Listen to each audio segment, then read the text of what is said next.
I'm using what I have today, and today I'm using washi. I'm going to be using these 3 real thin foiled washi's tapes here. I'm going to tape them every 3/4 of an inch on this craft colored card blank. So let's get started.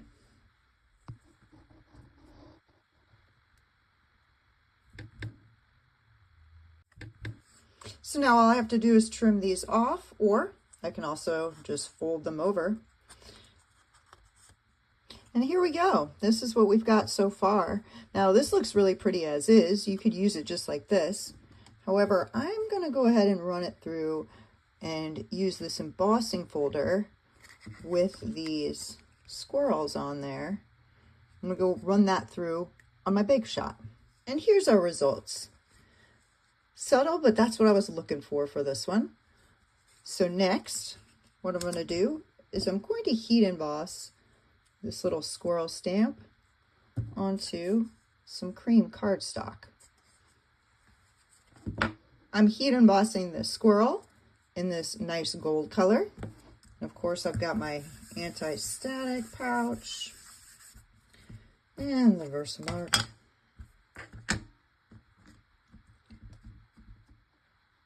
putting him right in the middle because I'm going to die cut him out of there after I'm done.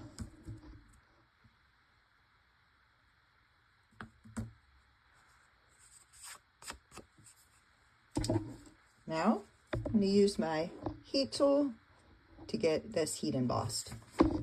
And here we go. There's a little gold heat embossed squirrel.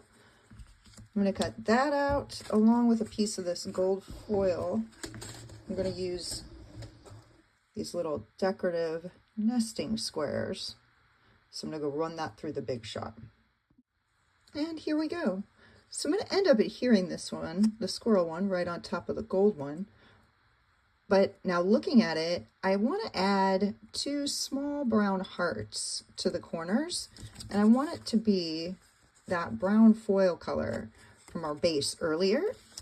So what I'm going to do is I'm going to use the brown washi tape and cover a small portion of this cardstock in the washi tape so I can die cut this itty bitty heart out of the foiled paper that I'm going to end up making with my foiled washi.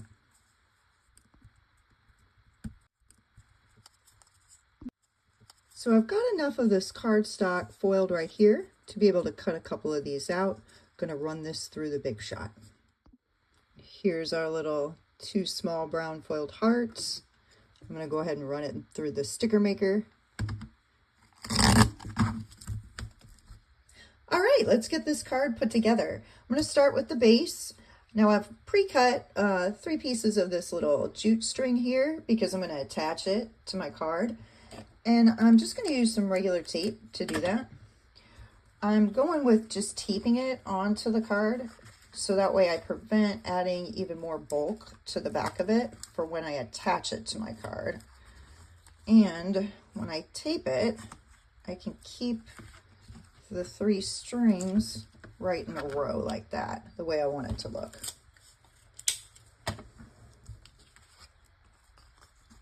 And here we go. For the squirrel, I'm just going to use some of the little photo squares. Okay, I want to put them in the two corners right here and here. I want to put them in the corners.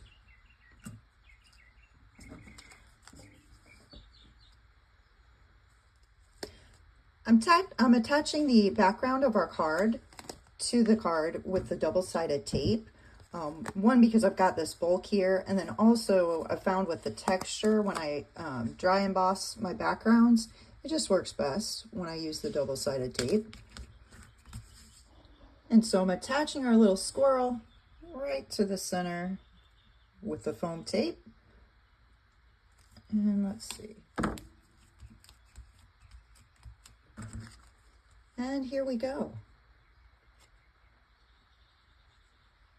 And last, but certainly not least, we're going to stamp our sentiment I'm glad you're crazy because I love nuts.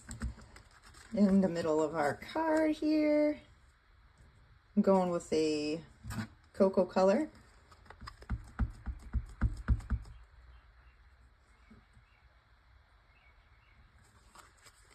Our squirrel creation.